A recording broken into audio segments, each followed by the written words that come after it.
I'm really proud of our work that we did last year, that Islamic Relief consistently deliver humanitarian aid in very difficult conditions and conflict zones, such as Yemen, Syria, Somalia, and so on.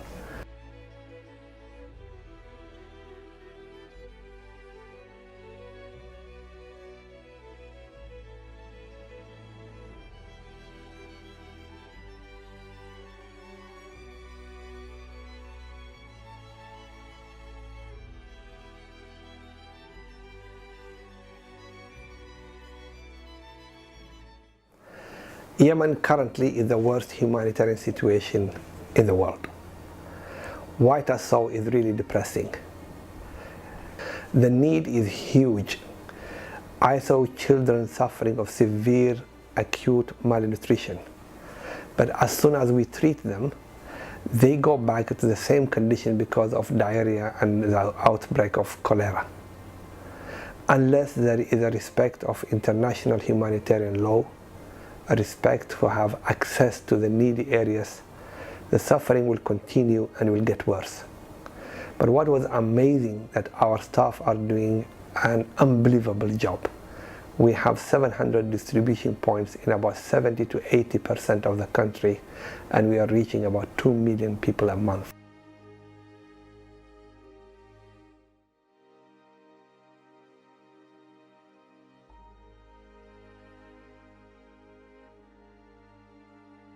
So there's a huge gap in terms of financing.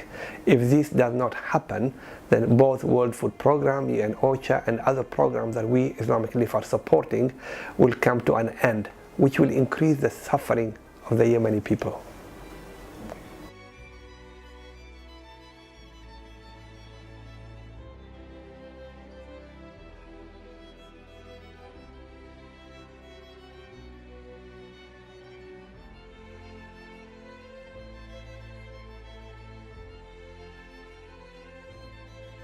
No single humanitarian organization can do it alone.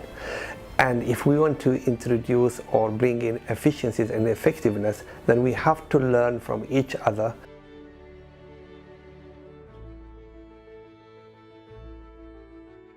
We mobilized a lot of communities to get advice and recommendations on the Islamic Declaration on Gender Justice.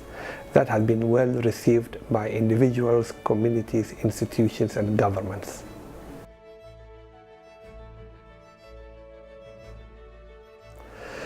My hope is that actually to see some focus in some parts of the world where they have been neglected and there is no media coverage for them, but the suffering continues. Last year I visited Mali and Niger, and the suffering is huge. There's severe poverty in many parts of these countries, but we don't hear much about it.